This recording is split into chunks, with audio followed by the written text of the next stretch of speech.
मुख्यमंत्री देवेंद्र फडणवीस यांनी छत्रपती शाहू महाराज संशोधन प्रशिक्षण व मानव विकास संस्थेच्या मुख्यालयास भेट देऊन तेथील उपक्रमांची माहिती घेतली। शासनाकडे सादर करण्यात आलेल्या प्रस्तावांना मंजुरी देण्यात येईल असे श्री फडणवीस यांनी यावेळी सांगितलं। यावेळी उपमुख्यमंत्री सुनेत्रा पवार, उच्च व तंत्र शिक्षण मंत्री चंद्रकांत पाटील, महापौर मंजुषा नागपुरे, शिक्षण आयुक्त सचिंद्र प्रताप सिंह, मनपा आयुक्त नवल किशोर राम, पोलीस आयुक्त अमितेश कुमार, नियोजन विभागाच्या सचिव शैला ए, विभागीय आयुक्त शीतल तेली उगले, जिल्हाधिकारी जितेंद्र डुडी, जिल्हा परिषद मुख्य कार्यकारी अधिकारी गजानन पाटील, सारथीचे अध्यक्ष अजित निंबाळकर, व्यवस्थापकीय संचालक महेश पाटील आदी उपस्थित होते। यावेळी मुख्यमंत्री फडणवीस यांनी छत्रपती शाहू महाराज यांच्या पुतळ्याला अभिवादन केलं। यानंतर त्यांनी पत्रकारांशी संवाद साधला।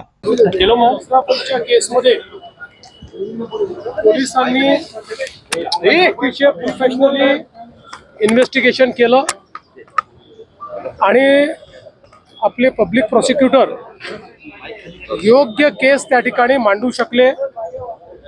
त्यामुळे सगळे जेवढे पुरावे दिले होते ते ग्राह्य धरून रेअरेस्ट ऑफ द रेअर केस आहे हे मान्य करून माननीय जज महोदयांनी दोषीला शिक्षा त्या ठिकाणी देण्याचा निर्णय घेतलेला आहे। शिक्षेच्या क्वांटमवर देखील त्या ठिकाणी जो काही जिरह करावी लागते ती झालेली आहे, आर्ग्युमेंट झालेला आहे आणि आता 29 तारखेला शिक्षेचं प्रोनाउन्समेंट होईल। प्रॉसिक्युशनच्या वतीने प्रूव्ड बियॉन्ड डाऊट अशा पद्धतीनं केस प्रूव्ह झालेली असल्यामुळे त्या नराधमाला मृत्यूदंडाचीच शिक्षा द्यावी अशी मागणी करण्यात आलेली आहे।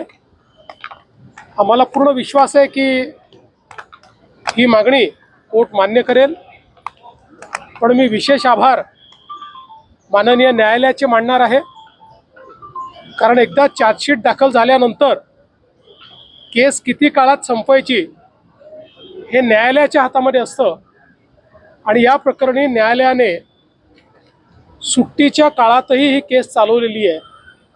त्यामुळे घटनेचं गांभीर्य समजून घेऊन न्यायालयाने अतिशय वेगाने, कदाचित सर्वात रेकॉर्ड स्पीडने ही केस चाललेली आहे। ही केस एक बेंचमार्क मानून यापुढे देखील दुर्दैवाने जर एखादा प्रकार घडला तर त्याच्यामध्ये तात्काळ न्याय मिळू शकतो अशा पद्धतीनं या केसचं उदाहरण आता सेट होणार आहे आणि म्हणून मी माननीय न्यायालयाचेही आभार मानतो।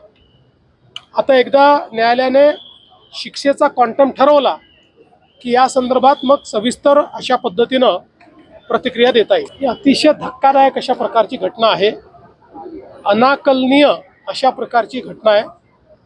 खरं म्हणजे कुठेतरी समाज म्हणून आपल्याला विचार करण्याची आवश्यकता आहे की शिकल्या सवरलेल्या चांगल्या घरच्या मुला मुलींमध्ये अशा प्रकारची दुर्बुद्धी आणि अशा प्रकारची सूडबुद्धी ही नेमकी का तयार होते, याच्या पाठीमागची कारणं काय आहेत।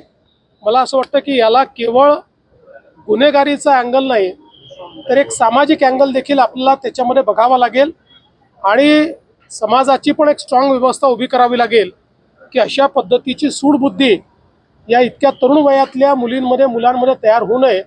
पण एकूणच ही घटना अत्यंत धक्कादायक आहे।